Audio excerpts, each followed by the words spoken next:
Welcome to the 4th episode of At Home at Highclere for Viking TV. And today Geordie and I are standing amongst the azaleas. They're a part of the garden which we've been discovering, exploring and highlighting, and they are a complete joy at this time of year. Our cameraman is actually in the azalea bush, and this particular azalea is a beautiful yellow scented azalea. I wish you were here to smell it. It's like honeysuckle, it's like nectar, and it just carries on the wind at this time of year. And I hope another spring you might indeed join us. In fact, the azaleas and rhododendrons are very unusual in this part of the garden, because this castle and this particular escarpment is chalk, and of course azaleas need an acidic soil. So the Victorians and the early Victorians were full of industry, and they carted masses of acidic soil to here. They dug out all the chalk soil, they filled it with the acidic soil, and they planted in it azaleas, exotic such as magnolias and other exotic trees that loved this type of soil. It was a very famous garden in its time. It was really created by the second Earl of Carnarvon and his gardeners Mr. Carton and Mr. Gowan, and they actually created an azalea called Alsa. Azaleas and rhododendrons are really natives of North America, so these were the great imports of the time, and this particular area of Highclere Castle's gardens became known as the American Garden. And where there are lawns today, there were masses of groups of shrubs in the past. And we have uncovered many of the azaleas they were covered in brambles and nettles and goodness knows what, and recreated some of the paths again. And it has been a joy, hasn't it, Geordie? It's been a wonderful project over the last few years. My father was a great planter himself, and he loved azaleas and rhododendrons. And he had them where he lived, sometime on the north end of the estate where I grew up, where the soil is better suited to them. But here, this is a glorious creation of the Victorians' determination to create something where it shouldn't even be, and it worked for them, and it works for us now. And we can find when it's very hot weather the indentations in the lawns of where there used to be some of the old beds. So sometimes we've again removed the soil and put new azaleas and rhododendrons back in there. Again, looking for some of the original rhododendrons and azaleas brought here, from which Azalea alta was created. Scented, blousy, pink and beautiful. It was a wonder of its time, and a very important part of Highclere's history and heritage. And behind us, we've got one of my husband's follies. And I have to say, when we married, he never declared how many follies he had, because they're all one big liability. Well, we love the follies. They are flights of fancy of my ancestors. And Jackdaw's castle behind us was the first Herbert at Highclere, created by Robert Herbert in the 1740s.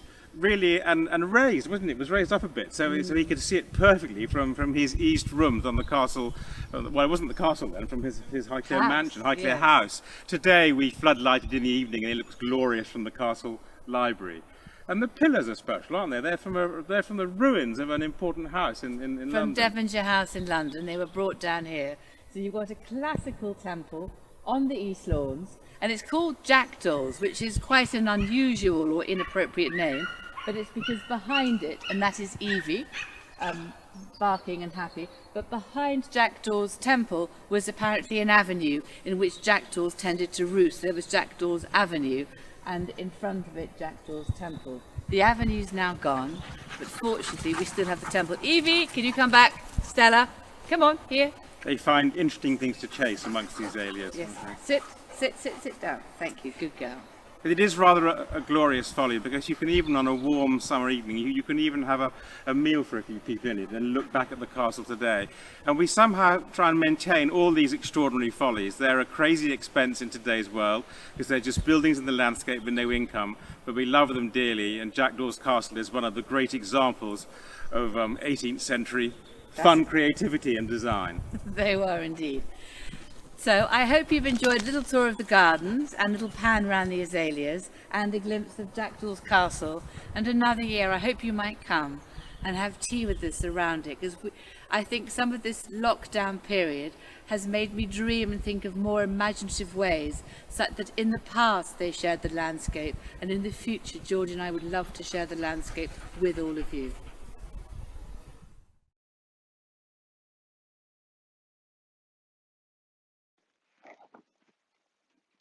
Well, welcome back inside Highclere Castle for Fridays on Viking TV at home here from Highclere.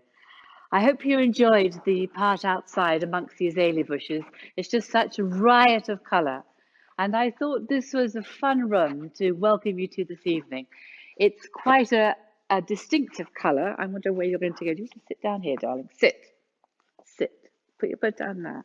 I'm not sure she does. So I think we've got a dog climbing over me as she finds her own place on the sofa. But this room this evening is really a tribute to the fifth Countess of Carnarvon. I'm the eighth Countess of Carnarvon. This is my husband's great grandmother, an extraordinary woman, not very tall, and just a pocket of energy. She was really the one who's the contemporary with Downton Abbey when it started. And she was here in 1912 when the Titanic sank, the very first episode of the TV series, which I know you all love. She lived here through the First World War, and then she left here after the death of her husband in 1922-23. She then went to live somewhere else, and her son lived here. Almina was such an extraordinary woman, and in some ways she's a very good metaphor for how Geordie and I, are you going to get up or get down, darling? Make your mind up. Sit and stay. Sorry about this. But she's a very good metaphor how we all try to lead our lives here. The centre part of her life was turning the castle into a hospital during the First World War. But that's really set against the prior part when she threw the most amazing house parties here. She welcomed the Prince of Wales, royalty, who became Edward VII. She was wonderfully extravagant. Nothing was not good enough for her guests. There was endless, delicious food, lobsters, chickens, endless courses, wonderful entertainment, concerts. Her father had his own circus, after all. So it was just being the best hostess, a little party for 500 people, perhaps, of the locals, the greats and the good, or smaller weekend house parties. So this was a house about entertaining. And in this drawing room, you had in Downton Abbey so many scenes of Lord Grantham, Hugh Bonneville, leaning up against the fireplace, of different scenes on these very sofas where I'm sitting with Elizabeth McGovern having a discussion with Maggie Smith. So in real life and in fiction, this is a room for entertaining. It is an extraordinary colour. Again, as the azaleas were such an extraordinary colour, so is this. The green silk of this wallpaper was a wedding present by Alfred de Rothschild to his daughter Almina on her marriage to the 5th Earl of Carnarvon in 1895.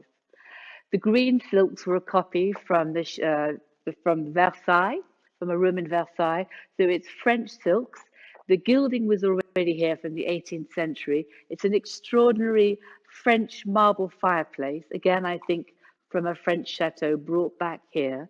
And again, the furniture and all the decor pays homage to Almina.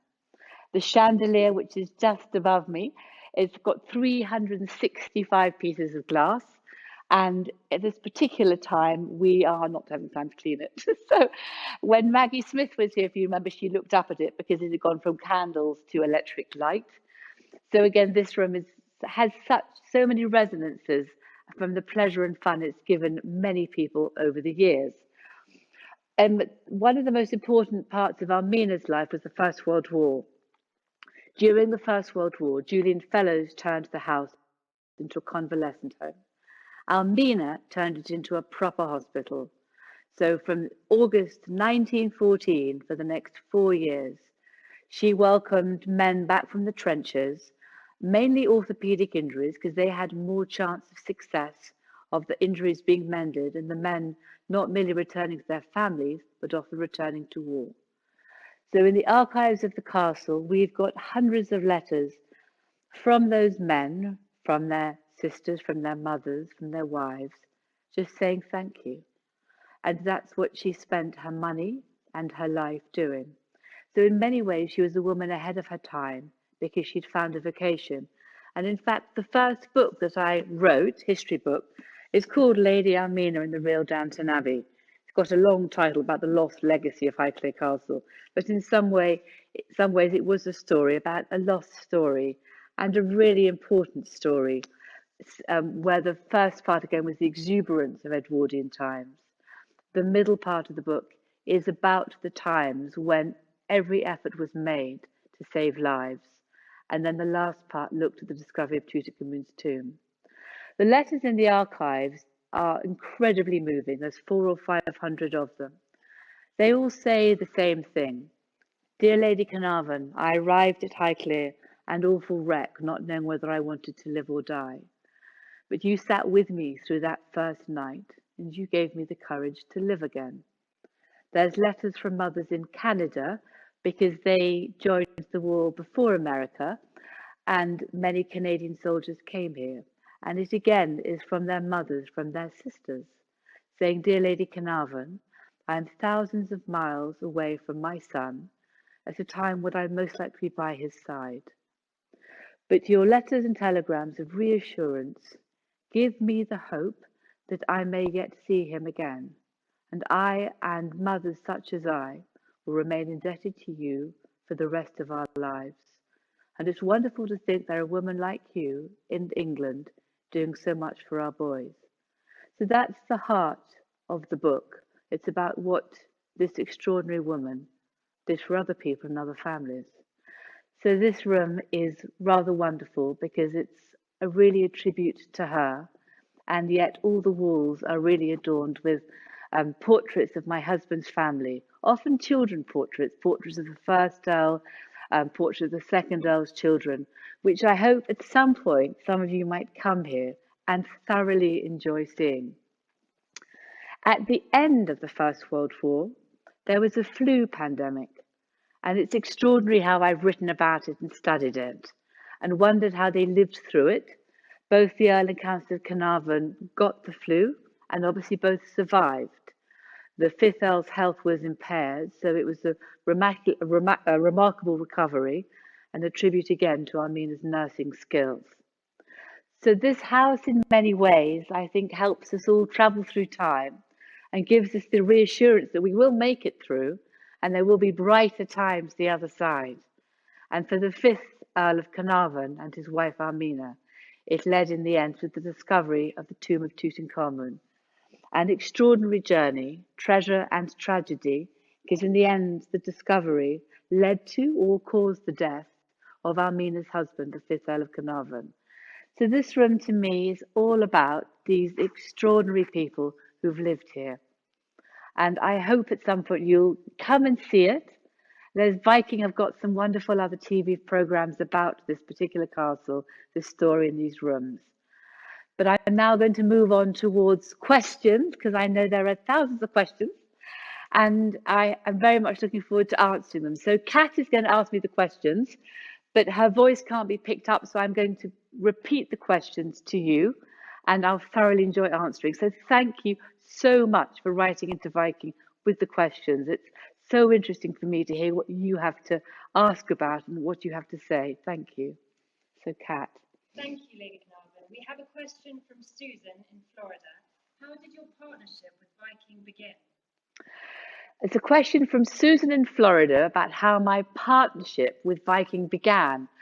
And it began through just meeting a lovely woman, a lovely girl, a lovely girlfriend called Karina. And she came to stay at Christmas, and I'd had a litter of puppies from this beautiful dog, Bella, who sadly since died. And there were some puppies left, and Karina kept going back to look at the puppies. And it wasn't, of course, the only reason the partnership with Viking began. And my husband was saying, Karina's never going to take a puppy, darling, because she travels so much, she's always so busy. And I thought Karina should take a puppy, because I think puppies are life-changing, life-enhancing, and they make you remember what's important at the center of life as well as work. So that was how Karina took Finza. And Finza, of course, is the mother of this one, Freya, who's called Freya because it's an association with the Norse goddess Freya, and on the ground is Stella because she's a star, and some of the Viking ships have been called after stars. So there's various kind of quiet links between Karina and I, and it's been such an amazing friendship through dogs, through life, through things we do together, and through hard work.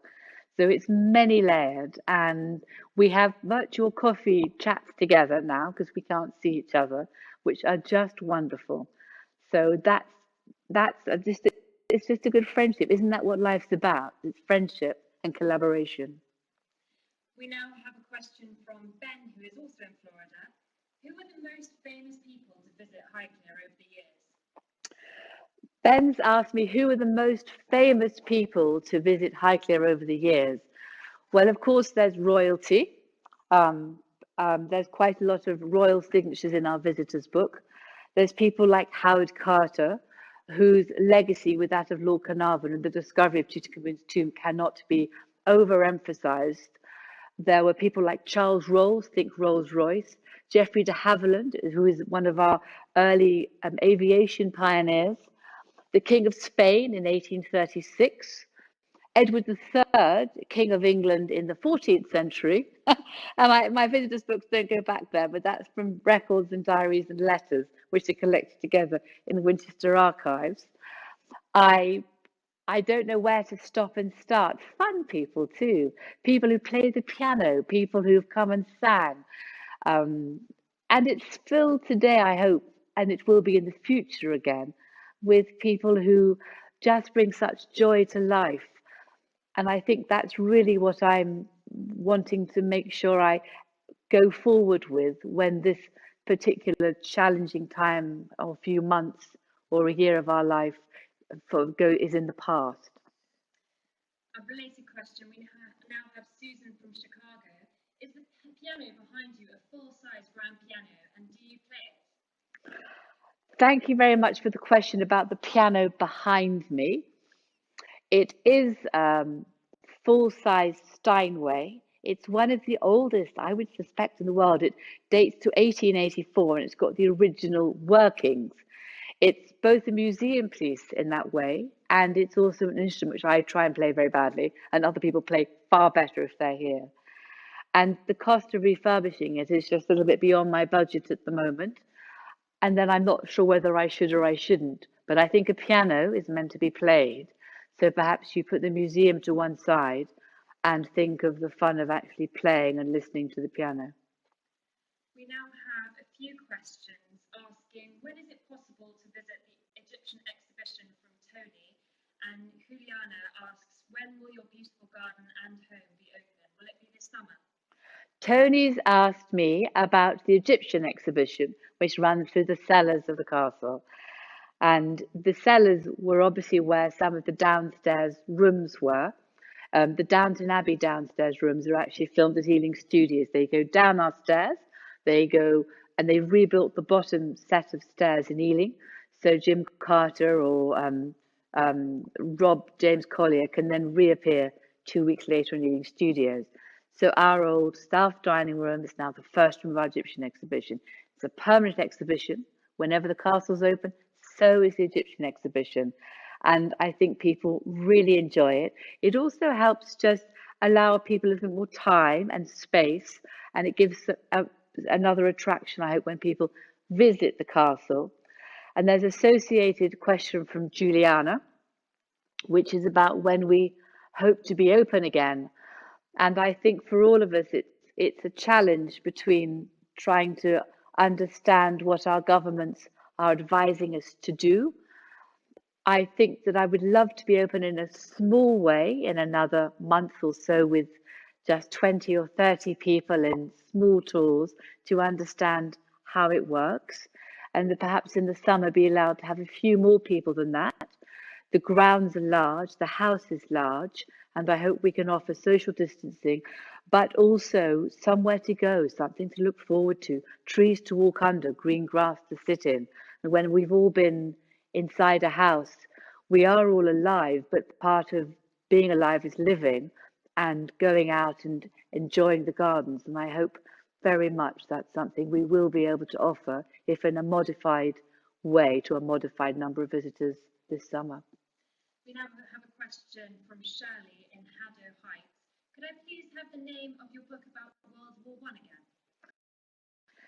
Shirley, thank you very much for the question about the book about World War I. It's called Lady Almina.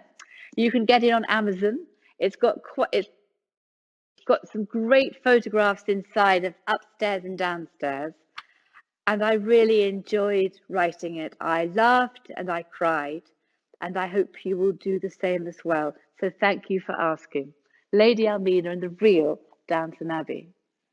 We now have a question from Rob in Charlotte. How did the castle come into the possession of Napoleon's desk? Rob in Charlotte has asked me, how did we come into possession of Napoleon's desk? So this is Napoleon Bonaparte, Emperor of France, and possibly one of our most important historical pieces of furniture in the castle is his desk. It's by Jacob Frere, and there's a beautiful chair alongside it. And we've got a sketch of Napoleon standing by the chair in the Château de la Tuileries, which was now no longer there. At the chair, we've got a C for consul. So it was when Napoleon was consul, not emperor. It's my father-in-law always used to say, because the arms of the chair got lots of marks. It was, he sat at it before the Battle of Waterloo. He was so anxious. He was scratching the arms of the chair. I'm not sure that's true. It either was bought by Geordie's ancestor after the Battle of Waterloo, when there were so many British people in Paris and they were buying and acquiring works of art, or he might have taken it with him when he was exiled to St Helena, which is rather an island full of very British weather. It was not a happy place for him. He had a beautiful suite of furniture made to go with him, and he may have been allowed to take a few of his favourite pieces of furniture with him from France. When he died in 1821, everything from there was sold off. So again, that's another way it might have come here. It's a bit of a different story, which I guess I haven't yet found the answer. I would love to find it. We now have a question from Rhonda in Chelsea. She says the lamp behind you is turned on and off again. Do you have a ghost in residence? I haven't noticed. I haven't looked around about the lamp on and off. So, well, I don't think there's a ghost in here today, because I reckon the dogs would have barked. But thank you. It's obviously miraculous electricity, and I think Maggie Smith would have something to say about the lamp going on and off. We now have a question from Inga in St Helena. How can we arrange to come and stay at Highclere? Inga from St Helena has asked how she could come and stay at Highclere. You can't, in fact, stay in the castle. There are two lodges, however, London Lodge and Grotto Lodge, which you can rent. Each of them is quirky and fun, and I hope a bit of a world apart. We set up each, so when you walk in, there's croissants and coffee and a bottle of wine and all the important necessities of life, and give suggestions of what you can visit locally as well as the castle. And I hope they're a bit of an oasis of peace and walking, and with beautiful views and moments again to enjoy and great memories. We did one time that it was possible to stay with Airbnb, which got a huge amount of press, but that was because there was an allied charitable element to it, which was to do with giving a talk and raising money, in fact, for some American charities. So that's why I did that particular endeavour with Airbnb, who were a delight to work with. Bob from Fort Lauderdale now asks, how many rooms can the public see? Bob from Fort Lauderdale has kindly asked, how many rooms can the public see? And the answer is, I don't really know, because I don't really know, I haven't really counted. You see most of the main staterooms when you come round. You go through the library, and the main rooms you'll recognise from Downton Abbey, plus more. Plus you see the bedrooms, you see a few staircases, and then you go down to the cellars in the Egyptian exhibition. But Geordie and I have done a more virtual tours on an app. So there's a Highclere Castle app, which I would recommend. You can get it on from Google or from the App Store. And please do have a look at it. It takes you around different areas which you can't see, because in some ways Highclere is too big to see on one visit. If you do come here, I think it's more of a day's visit. The gardens themselves are a good hour and a quarter, an hour and a half. And I think it just offers you the time and some peaceful moments out with friends and families again when we are allowed to go out again. Joan in New York asks, do you have a cafe on the grounds where we can eat? Joan in New York has asked me whether we have cafes here, and the answer is most certainly we do. And funny enough, I was just discussing our menus for this summer and what we were going to offer, because we're going to do more takeaway food. But again, Highclere prides itself on the food and what we produce, whether it's delicious salads or traditional British foods such as Cornish pasties or I know other sausages and onions and rolls. Quite simple food, some of it. Delicious scones, clotted cream, jam, afternoon teas, and we do some beautiful picnic boxes with half a bottle of champagne. So you can take the boxes and disappear off with them. And we've scattered tables around the grounds in the summer. So I hope there's many different offerings you can eat, from croissants in the morning through to a final gin cocktail actually before you leave, as long as you're not driving. So I hope there's something for everyone. That's what we set out to offer. Bonnie in Seattle has now asked, in future, could you please introduce all your dogs? Do you have spaniels too? Bonnie, I do. Bonnie has asked me about my dogs. So I should perhaps have started by introducing all my dogs, from Alfie behind there to Stella and Freya. So thank you, a very good reminder.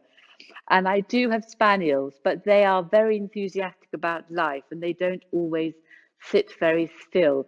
The Labradors are amazing because once they've found their place and understood I'm not moving, they tend to hang out and not move either, which is simply wonderful. And they're very peaceful. And I think they like the time of being stroked. And Freya, being the goddess of love, gives me so much love, and it's lovely to give her some love in return for the half an hour today. Perhaps one of our final questions. Deborah from Tuscan has asked how they chose Highclere Castle for Downton Abbey. Deborah from Tuxton has kindly asked me how Highclere, I nearly said Downton, how Highclere Castle was chosen to be Downton Abbey. And again, rather like Viking, it was through friendship, through collaboration. And Julian and Emma Fellows, who created the show, is a great friend of Geordie's and mine. So they had come to stay as our friends on some of our weekends here when we stop working, sit down, have cocktails, have supper, and catch up with our friends. Really important part of our life. So Julian stayed here and he knows Highclere. He's eaten in the dining room. So I think in that way, when he writes the scripts, it has a very strong sense of place. And when he wrote Highclere, Downton, he had Highclere in mind. Look how I'm getting the two names muddled. So we were very lucky. They came and saw Highclere first when they were doing recce's to see what the location should be. And actually, they thought they'd found the perfect location.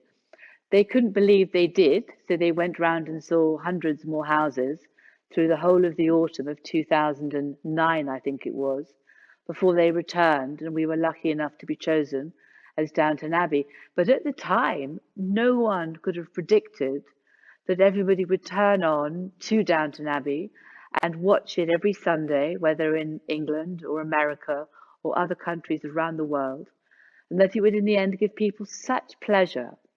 And I think in today's world, it does offer a world apart, something to look back on, something to dream of, something to create memories from, and I hope something to look forward to visiting. Lauren from Akala has now asked, how are those beautiful wall coverings cared for? Lauren has kindly asked me how we care for our silk green wall hangings. And the main thing is we don't really do much to them and we try not to touch them because the silk is stretched from the top to the bottom. So the main thing is not the paintings, as you might be able to see, or I can tell you anyway, are hung on long golden chains from the rail around the top. So we don't puncture it, we don't touch them. And we ask people not to touch things as they go around the castle, which then means our grease and marked fingers don't touch them. And I don't think they will be my problem to look after. I've got a lot of other problems of things to do, but I reckon these wall hangings will outlive Geordie and myself. They're another generation's problem. We just thought that we would mention that the app, you can find the link on Viking TV, and you can also buy your books on board Viking ocean ships. Very kindly, I've been reminded by Kat behind the camera that Viking TV will mention the links to the Highclere Castle app. Do watch it. It's actually narrated by Jim Carter, who's Carson, and he's got that lovely gravelly voice. So obviously what he says is true. And I've also signed many books, and my books are on all the Viking cruise ships and possibly the Viking website in the future. So please do have a look for them. And I hope in the future, as well as Karina Hagen's and Viking's wonderful recipes, we might share some of our afternoon tea recipes, perhaps, on some of the Viking ships going around the British Isles in the future. And I'm so looking forward to going on my next Viking cruise. We now have a question from Abitavia, who's asking, how far is the Oxford University, and is it close enough for a day trip from here? I've been asked how close we are to the city of Oxford, in which obviously is Oxford University, which is doing great work on the vaccines at the moment, but it's also a beautiful city to visit. It's about 30 or 40 minutes drive from here. It's also a train journey. So if you're staying in Oxford, you can either hire a car to come here, or you can go via train via Reading to Newbury and thence to Highclere. We are so fortunately situated here, with Oxford to the north, the city of Winchester to the south, and London is 60 miles to the east of us. So I think in many ways Highclere's location is so fortunate. This is more of a statement. We have Bonnie in Seattle saying, thank you, I just finished Almina, thank you so much. Bonnie from Seattle is ahead of some of you perhaps, and she said she's just finished the book Almina, and she wants to say thank you very much to me, which is really kind of her. I think when you write a book, and that was the first book I wrote, it is like your own baby, and when you wonder whether anyone is going to enjoy reading it, you hope people will, and it meant so much to me to write, because the story at the heart of it was so beautiful and so important. So thank you very much for your support. I want to say now thank you so much for all your questions. I can never get through them all. I promise you I will try and do better, and perhaps stay online for another 5 minutes another time. Next week, Friday, the May the 8th, is of course VE Day in this country. And we're going to be firstly outside telling you about the memorial that we've created for VE Day outside in the gardens. And then we're going to move into the morning room, and I'm going to share with you the stories of an amazingly beautiful American girl, my husband's grandmother, Geordie's grandmother, Catherine Wendell, descended from some famous American families, Robert E. Lee's family, and I might try and find the Washington we have in our archives and tell you about her life and and the 6th Earl of Carnarvon's life as they lived here in World War II. So I really hope you'll join me next Friday outside and then in the morning room. Thank you so much for joining me this evening.